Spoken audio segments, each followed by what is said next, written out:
Hey y'all, it's Crystal. Thanks so much for coming by today. Just a tag video today, and I was tagged by Ollie over at Criminali to do the Bring Browsing Back tag. This tag was created by Karen over at The Roving Reader. She has an excellent channel. I will link her below, and I'll link Ollie, but you know Ollie. But yeah, so this is a short one, so let's just hop right into it.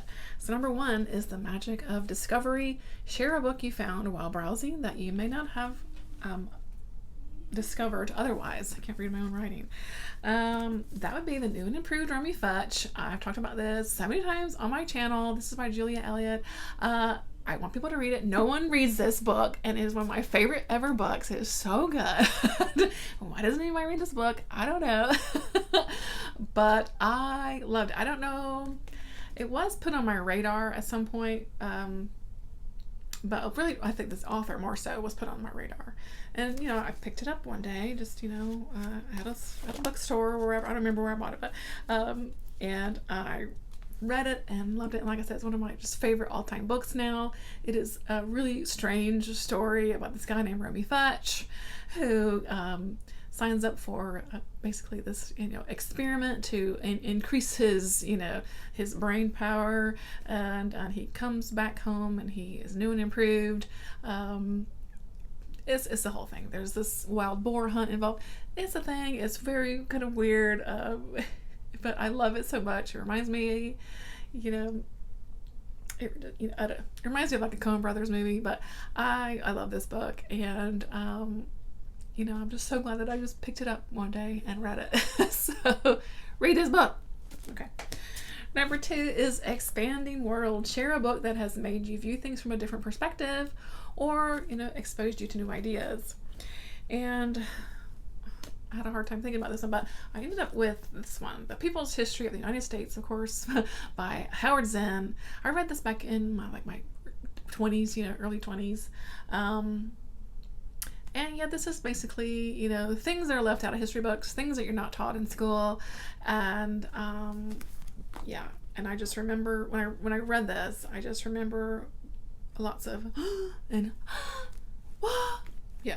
And so I've marked all kinds of underlines and notes and all kinds of things in here. As I was reading through this history that I never learned, and I think it's worth a read just for that, especially us here in the U.S. where sometimes things are still a little sugar-coated, still a little omitted and left out, and or just we're just told plain wrong things. So it definitely kind of changed my outlook on some things. So yeah, it's chunky, but it's worth your time, I think. So I'm gonna go with that. So number three, open to change. Share a book that has changed you as a person, or altered your day-to-day habits in some way. So I've mentioned this a lot on my channel too. Into the Wild by Jon Krakauer, one of my favorite books.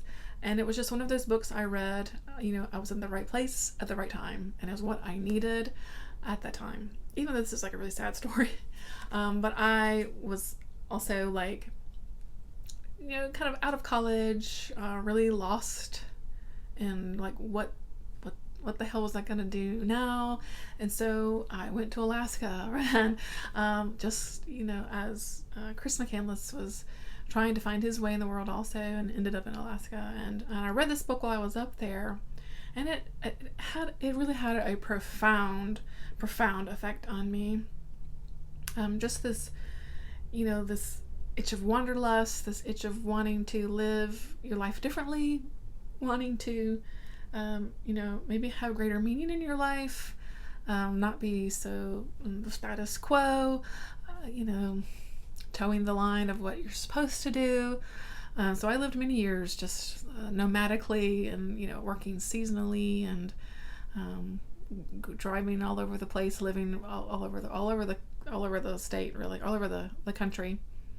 And this book, I think, helped me do that. I mean, I finally settled down, but it was just like I said, the perfect book for the perfect time of my life when I was really lost and looking for something to kind of help me along the way.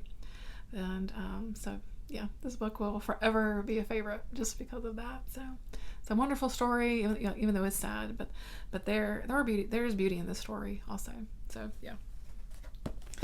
All right, number 4, browse a bookstore, library, or friends' shelves. I'm on the read what you want challenge, so we're not gonna be going to a bookstore anytime soon. Would you like to browse my shelves? Let's see what we can find. Okay, I'm exposing myself. Bright light. But also I am exposing my floor stacks that are out of control. But, let's take a closer look. Okay. A lot of these are, old paperbacks. Man, I really want to get to this one soon. Look at this. Lucifer's Hammer. Doesn't that look good? Oh, don't you love to shop your own shelves? I do. Especially since I'm on this Read What You Own challenge, because, man, you forget. You kind of sometimes forget what you have. Look, I got a bunch of C.G. Cherry books. I have not read a single one. I don't know why. Look at these Arthur C. Clarke books I've got. Yep. Some Robert Heinlein. Look, I got Starship Troopers. Man, I've been wanting to read some Le Sprogdy Camp books. Got a great look at that, Greg Bear. Got some Simak. You want to see a cool cover? Let me show you this one. Oh, hopefully things won't fall. Wow, it fell. But look at this one. Look at that cover. Isn't that amazing? Yeah. Look at this.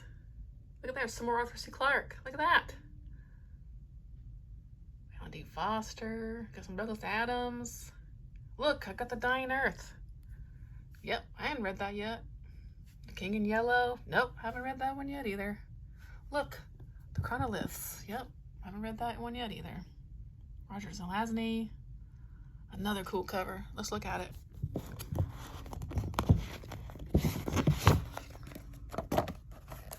Whoa. It's like Lightning Horse. Yep. Need to get to that one someday. Yeah. All kinds of stuff. Let's go over here. Hey, look, another Heinlein book. Look at there, more C.G. Cherry. Mm-hmm. Larry Niven. All kinds of old science fiction. Yeah. Look at this stuff here. Yeah. Well, I get new books and I just stick them here right now because, well, I'm just, I'm running out of space. Yeah, this is why your girl is on the Read What You Own challenge, because I'm literally surrounded by books. Yeah, so there you have it. The floor stacks, oh shame. No shame really, but yeah, so number 5 of this tag is to, tags people. So this one has been floating around for a little while, so I'm not quite sure who to tag. But Mindy, maybe Mindy's book journey. Have you done this one? I would be interested in your answers. Anyone else? And I don't know. Tag your it if you would like to answer this one. The short but super interesting questions, and I would certainly like to know. So that's going to do it for me today. Thanks so much for watching, friends. I sure appreciate your time, and yeah, till next time. Bye.